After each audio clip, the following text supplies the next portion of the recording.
जब से यार पैदा हुआ हूँ तब से एक ही सवाल यार दिमाग पे चल रहा है कि आजादी के बाद हमने डेमोक्रेसी को ही क्यों चुना। चाइना जैसे कोई सिस्टम चुन लेते, आज हम सुपर पावर होते।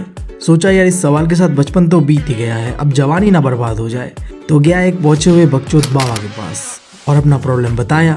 तो उन्होंने 2 चीज करने कहा, पहला यार मेरे पास सांडे का तेल लेके आओ, और दूसरा हिमालय पर्वत में जाके 15 दिन तक मुर्गियाँ जला के खाओ। मैंने किया और सरप्राइजिंगली मुझे सवाल का जवाब मिल गया आखिर। तो सुनो, हमने डेमोक्रेसी को इसलिए चुना क्योंकि ये देता है हम लोगों के बीच इक्वालिटी, हमें देता है एक रेस्पेक्टफुल लाइफ जो हम अपने हिसाब से जी सकते हैं, और हम जो भी डिसीजन लेंगे वो बेस्ट ऑफ द बेस्ट होगा। और मान लो मेरे और तुम्हारे बीच कोई कंफ्लिक्ट होता है इन फ्यूचर, तो इसे भी आसानी से रिजॉल्व करा जा सकता है। और आखिरी डेमोक्रेसी अपना ही डिसीजन को करेक्ट कर सकता है। कैसे? मान लो मैंने एक ऐसे इंसान को वोट दिया जो कि बिल्कुल डिजर्व नहीं करता था, हो जाता है यार इंसानों से गलती, तो मैं अगले इलेक्शन में इस गलती को सुधार सकता हूँ। और इसी बीच देखो यार, दुनिया के अंदर में 2 तरीके का सोच आता है डेमोक्रेसी को लेके। कुछ लोग तो ऐसे थे जो डेमोक्रेसी को पूरी तरीके से सपोर्ट कर रहे थे, बट कुछ लोग ऐसे भी थे जो डेमोक्रेसी से बहुत नाराज थे, नाखुश थे। और इन लोगों के बीच शुरू हुआ एक महाभारत, और अगर ये चलता ही रहता तो बहुत बुरा हो सकता था। तो इसीलिए दुनिया भर के जितने भी बड़े बड़े सोशल साइंटिस्ट थे वो आए, इकट्ठा मिले, बहुत लंबा डिस्कशन चलता है, और फाइनल कंक्लूजन में ये निकलता है कि भाई साहब, अगर तुम डेमोक्रेसी को चुनते हो तो इससे तुम्हें क्या मिलेगा। इस सवाल का जवाब हमने ढूंढ निकाला है, आउटकम्स ऑफ डेमोक्रेसी। यानी कि अगर तुम चुनते हो डेमोक्रेसी तो तुम्हें क्या मिलेगा। बीबी, शायद ना हलवा या बिरयानी मिल सकता है, हमें क्या कहते हो? नहीं, मैं यहाँ बिरयानी हलवा का बात नहीं कर रहा। अगर तुम चुनते हो डेमोक्रेसी को तो इसके 3 आउटकम्स है, political outcomes, economic outcomes and social outcomes. देखो, पॉलिटिकली तुम्हें एक ऐसा गवर्नमेंट मिलेगा जो कि अकाउंटेबल होगा, रिस्पॉन्सिबल होगा और लेजिटिमेट होगा। अब ये तीनों है क्या, थोड़ा आसान शब्दों में समझ लेते हैं। अकाउंटेबल गवर्नमेंट यानी कि एक ऐसा गवर्नमेंट जो कोई भी डिसीजन लेता है वो लोगों को ध्यान में रख के ही लेगा। इसका मतलब ये है कि जो भी डिसीजन गवर्नमेंट के द्वारा लिया गया है उसे हम लोग आसानी से देख सकते हैं, परख सकते हैं कि ये डिसीजन सही है या गलत है, और इसी को कहते हैं ट्रांसपेरेंसी। काश यही ट्रांसपेरेंसी हमारे एग्जाम पे होता। मतलब भाई मेरा लिख रहा है, उसने सही लिखा या गलत लिखा उसे मैं देखूंगा, अच्छा उसने सही लिखा तो मैं भी थोड़ा छाप लूंगा उससे। भाई साहब, ट्रांसपेरेंसी ना, समझ रहे हो? समझ रहे हो आप? समझ रहे हो? फिर यार रेस्पॉन्सिबल गवर्नमेंट यानी कि एक ऐसा गवर्नमेंट जो हमारे बातों को सुने, हमारा जो भी डिमांड है उसे सुने और उसे पूरा करे। बट इन प्रैक्टिकल ऐसा होता नहीं है डेमोक्रेसी में। डेमोक्रेसी हमेशा हमारे डिमांड्स को इग्नोर करता है। फिर भी यार मैं तुम्हें कहूँगा कि डेमोक्रेसी को ही चुनना, एटलीस्ट ये नॉन डेमोक्रेसी से तो बेटर ही है। अगर नहीं भी सुनेंगे, प्रोटेस्ट करेंगे जाके, तब तो सुनेंगे ना। तुम यार नॉन डेमोक्रेसी में जाके प्रोटेस्ट करोगे ना, कंट्रीज लाइक सऊदी अरेबिया, तुम जो प्रोटेस्ट करने के लिए झंडा उठाओगे ना हाथ से, वो हाथी काट देंगे साले। फिर यार करते रहना प्रोटेस्ट। फिर यार लेजिटिमेट गवर्नमेंट यानी कि जो हमारा गवर्नमेंट है उसे हम लोगों ने चुना है, हम लोगों के द्वारा इलेक्ट किया गया है। हाँ, ये हो सकता है कि इस गवर्नमेंट में लाखों बुराइयां हैं, ये स्लो है, ये इनइफेक्टिव है, ये हमेशा रिस्पॉन्सिव नहीं है, करप्टेड है, बट फिर भी हमारा है। जैसा भी है, जो भी है, हमारा है। हम जब चाहे इसे हटा सकते हैं, पूरा पावर हमारे हाथों पे है। अगर ये कोई राजा महाराजा होता या सऊदी अरेबिया जैसा सिस्टम चलता तो ये हमारे हाथों में नहीं होता। तो यार ये तो थे पॉलिटिकल आउटकम डेमोक्रेसी को चुनने के। अब देखते हैं कि अगर हम डेमोक्रेसी को चुनते हैं तो हमें इकोनॉमिकली क्या फ़ायदा होता है। तो पहला चीज़ हम बात करते हैं इकोनॉमिक ग्रोथ और डेवलपमेंट का। तो देखो, ऐसा देखा गया है कि जो नॉन डेमोक्रेटिक कंट्री है, स्पेशली बोलो तो डिक्टेटरशिप में, इकोनॉमिक ग्रोथ रेट थोड़ा हाई देखा गया है क्योंकि वहाँ डिसीजन मेकिंग फास्ट होता है। और इकोनॉमी में सीन कुछ ऐसा है, अगर डिसीजन जल्दी लिया गया तो वो फ़ायदेमंद रहता है, और अगर डिसीजन लेने में थोड़ा भी देर हुआ, जैसे कि डेमोक्रेसीज में अक्सर होता है, तो इससे इकोनॉमी के लिए इतना फ़ायदा नहीं होता है। बट क्या हम डेमोक्रेसीज को छोड़ के नॉन डेमोक्रेसीज को इसलिए चॉइस करें क्योंकि यहाँ डिसीजन मेकिंग फास्ट होता है?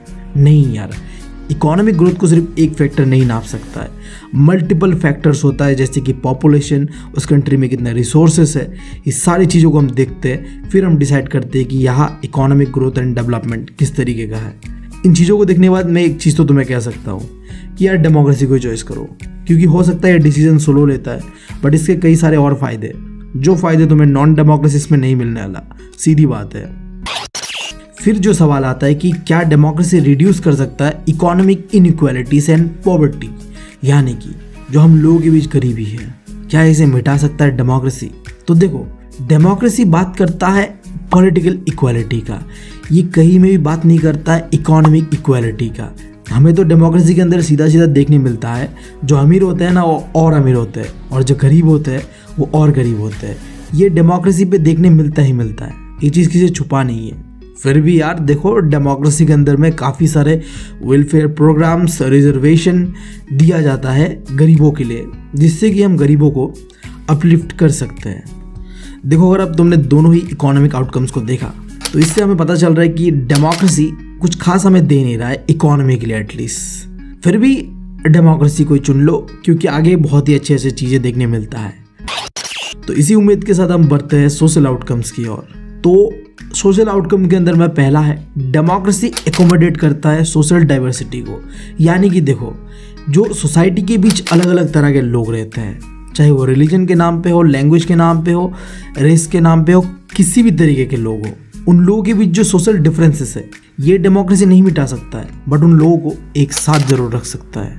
जिसका सीधा सीधा मतलब ये है कि डेमोक्रेसी जो भी सोसाइटी के बीच एक टेंशन रहता है ना कि यार तू हिंदू है मैं मुस्लिम हूँ, तो इस चीज़ों से तो एक टेंशन बनता है, ये चीज़ें रिड्यूस आसानी से करा जा सकता है।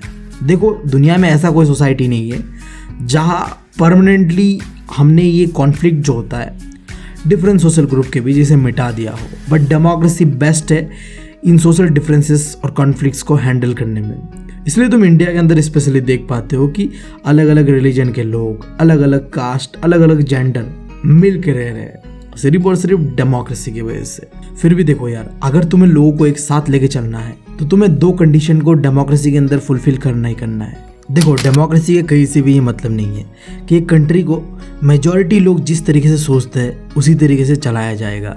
नहीं यार, हमें माइनॉरिटीज़ को भी साथ में लेके एक जनरल व्यू पॉइंट को तैयार करना है, जो यार हर किसी की भलाई के लिए हो।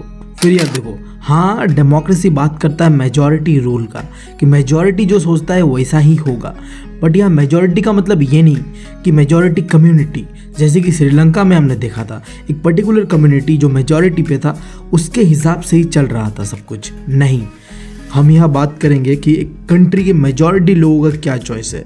तुम एज ए इंडियन सोचो कि एज ए इंडियन हमारा क्या चॉइस है, ना कि as a majority community Hindu या मुस्लिम जिनका क्या चॉइस है उसे नहीं। एज ए इंडियन हमारा जो भी चॉइस है वो डेमोक्रेटिक चॉइस है, समझ गए? फिर यार सोशल आउटकम के अंदर में आखिरी, डेमोक्रेसी प्रमोट करता है लोगों के बीच डिग्निटी एंड फ्रीडम।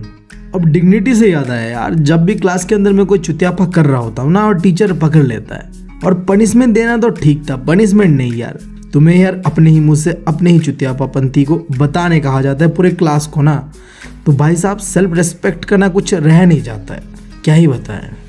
खैर, हमारा तो सेल्फ रेस्पेक्ट सर्फ एक्सेल की तरह धो के चला ही गया। हम बात कर लेते हैं डेमोक्रेसी किस तरीके से लोगों का डिग्निटी और फ्रीडम को बचाता है, प्रमोट करता है।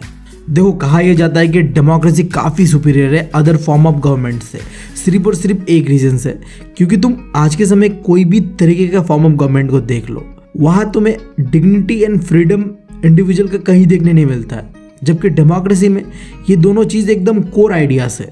इसके बिना तो डेमोक्रेसी चल ही नहीं सकता भाई। जैसे हम बात कर लेते हैं वुमेन्स का, डेमोक्रेसी देता है उन्हें डिग्निटी, कैसे? उन्हें इक्वल राइट्स देता है सोसाइटी के अंदर में एज मैन, यानी कि जितना हक लड़कों के लिए है उतना हक लड़कियों के लिए भी होना चाहिए सोसाइटी में, जबकि ये चीज़ तुम्हें नॉन डेमोक्रेटिक कंट्री में देखने नहीं मिलेगा। तुम यार एग्जाम्पल सऊदी अरेबिया का ले लो, पता है तुम्हें वुमेन्स का कंडीशन कैसा है, हुआ बताने का कुछ है नहीं यहाँ। फिर यार देखो, इंडिया के अंदर में कुछ ऐसे लोग हैं जिनके साथ डिस्क्रिमिनेशन का एक लंबा हिस्ट्री रहा है, मतलब भाई साहब भयंकर लेवल का डिस्क्रिमिनेशन हुआ है उनके साथ। मैं बात कर रहा हूँ एससी कम्युनिटीज़ के साथ। ये जो कास्ट है ना एससी, या फिर तुम एसटी भी ले लो, यहीं पे इन लोगों के साथ एक लंबा हिस्ट्री था डिस्क्रिमिनेशन का। अब इन चीज़ों को सुधारने के लिए हमारा डेमोक्रेसी इन लोगों को सोसाइटी के बीच इक्वल स्टेटस देता है और इक्वल अपॉर्चुनिटी देता है, ताकि जो भी उनके साथ गलत हुआ इन द पास्ट इसे हम सुधार सके और उन्हें जो एवरेज इंडियन सोसाइटी है उनके साथ मिला के साथ लेके चल सके, क्योंकि हमने डेमोक्रेसी में पढ़ा ही था कि इक्वालिटी प्रमोट करता है डेमोक्रेसी। समझ रहे हो बात? तो यार ये चैप्टर मैंने पूरा निपटा दिया है। उम्मीद है तुम लोगों को समझ आया होगा।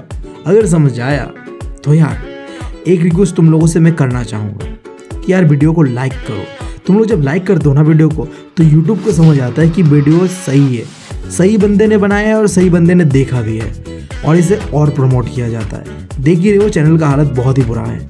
तो तुम्हारे एक लाइक से क्या पता इस बंदे को और मोटिवेशन मिले और ऐसे ही वीडियो लगातार बनाता रहे ये। तो यार लाइक जरूर करना और सब्सक्राइब तो तुम कर ही दोगे, पता है मुझे। Thank you, love you all.